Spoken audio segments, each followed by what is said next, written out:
We've been talking for a long time. At first we called this gathering the science of deliberate creation. You got a little heady about that though. You worried about your creating. You worried about your thoughts, since we explained to you that you get what you think about. And so you would think a thought or speak a word and then you'd try to suck it back before law of attraction took hold of it and brought you something you didn't want. But now we're explaining to you that it is really the art of allowing. It is the art of receiving. It is the art of practicing the vibration of what you want. But you can't always be in the place of being a vibrational match to what you want, because sometimes life is coming at you and you are observing, because it is the step one part of your equation. How are you or any of us going to evolve if you don't have contrast from which to choose? And so step one is life shows itself to you. You know what you don't want, you know what you do want. And in that step one, you are launching these rockets of desire. Step two is your inner being stands firmly in alignment and in vibrational sameness as your desire. And law of attraction gathers all of those components in a vibrational state that you cannot see or hear or smell or taste or touch. But you can, if you're in the receptive mode, you can feel it. You can feel when you're lined up with what you want, and you can feel when you are not. And so step three is you getting into that alignment. And then step four is just getting really good at it. Step four is becoming a vibrational match to it, a steady vibrational match to it. Step four is being such a vibrational match that you are a master of it, that you really know readily when you are vibrationally out of whack and when you are vibrationally in sync with what you want. And then step five is our favorite step of all. That's where you are back in step one and it's all right with you.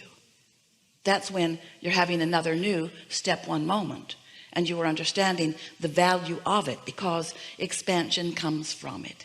If it were not for the opportunity to experience new contrast, you or none of us would continue to expand. And so we wanted so much for you to accept the reality of this vibrational reality. And after all, why should you?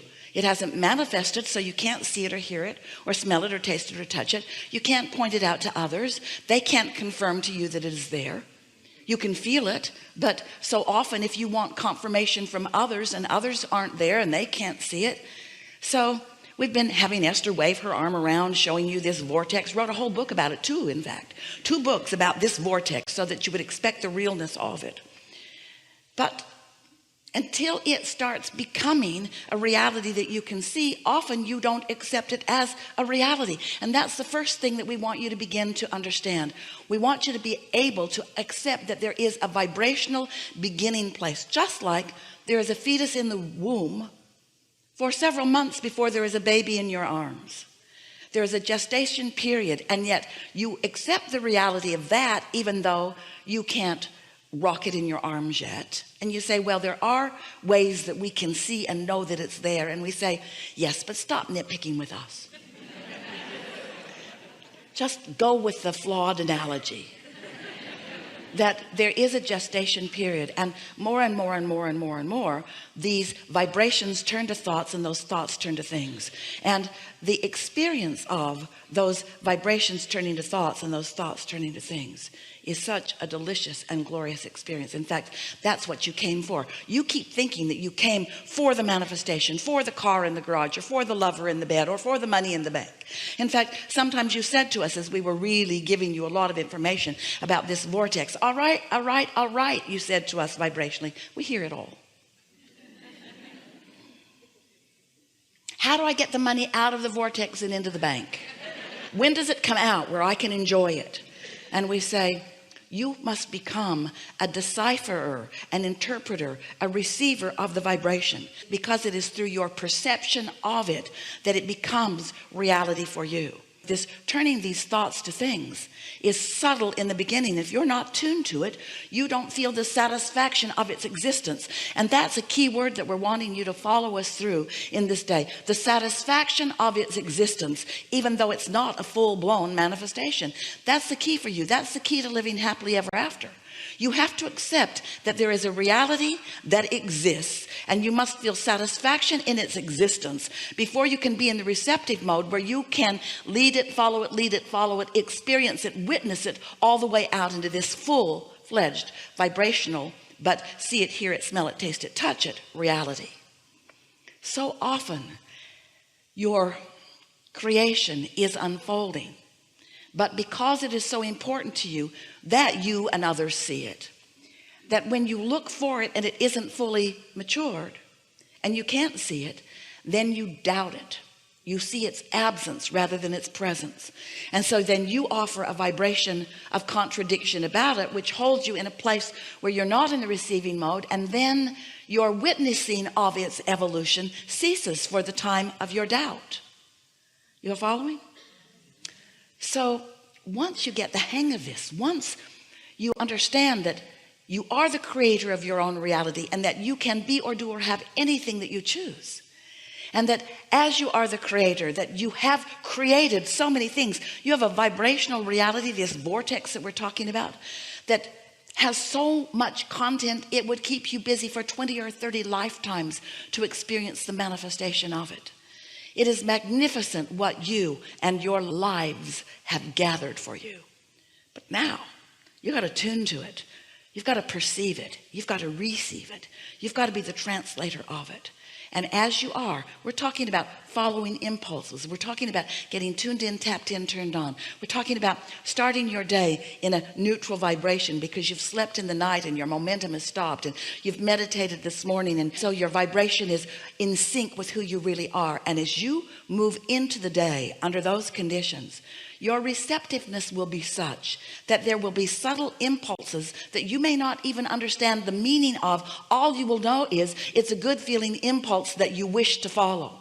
And as you do follow, as you wish to follow that good feeling impulse, then what happens is it leads to another and another and another and another until there's a full manifestation. And oh, you are so beautiful and so happy as you recount those manifestations, as you talk about how you met and how you were over there and different things. It's really quite nice to see you in the awareness of how this manifestation came about.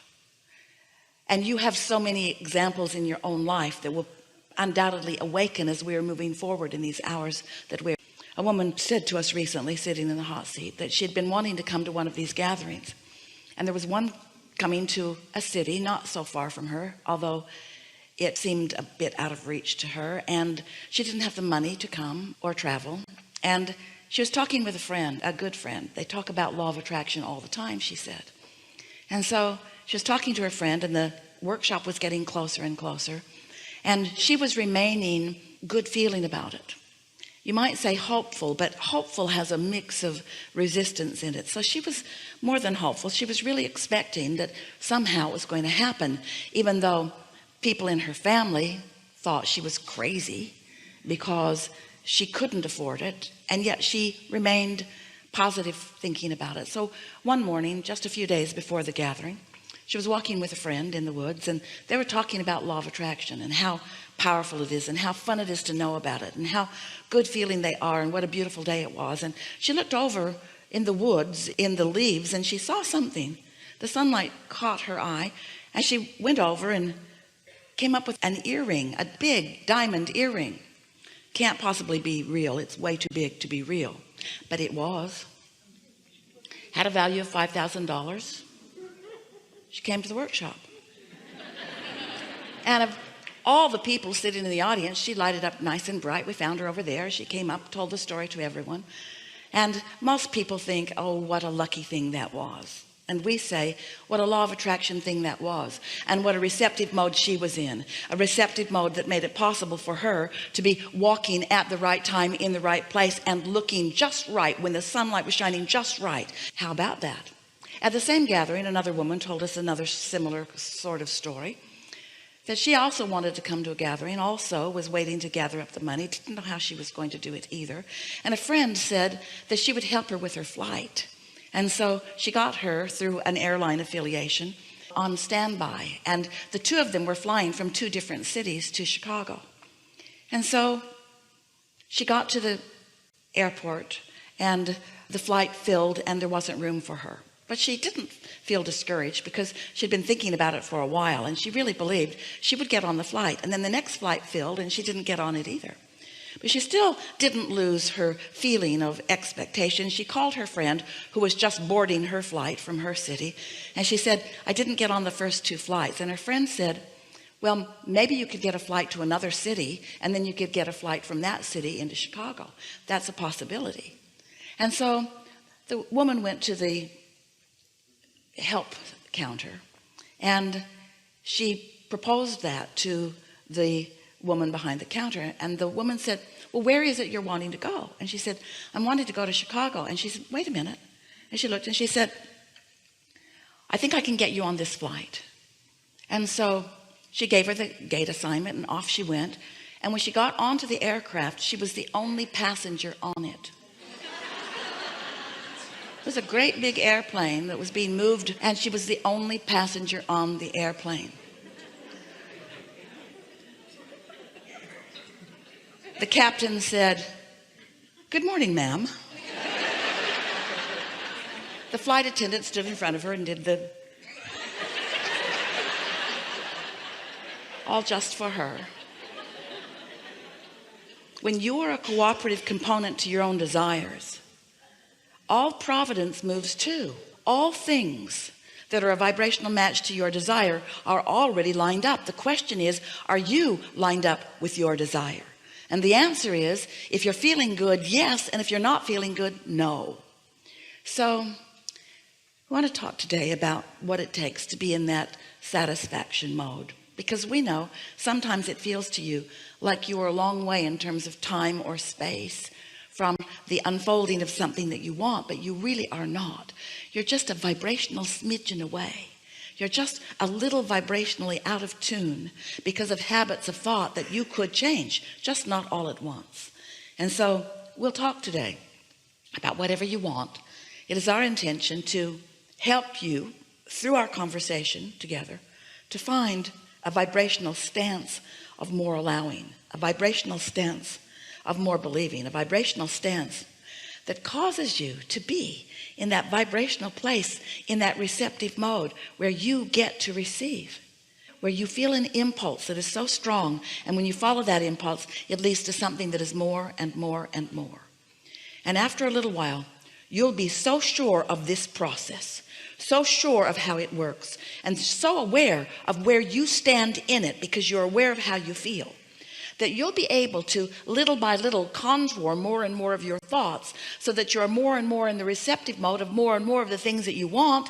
And then it gets easier and easier, because the better you feel, the more of it comes, the more of it comes, the better you feel, the better you feel, the more of it comes, the more of it comes, the better you feel, until you just get on this cycle of belief and knowing that you are the creator of your own reality, and that you live in a cooperative universe that is rooting for you, and that you have non-physical energy who is flowing to you and through you, and that you can receive it if you want.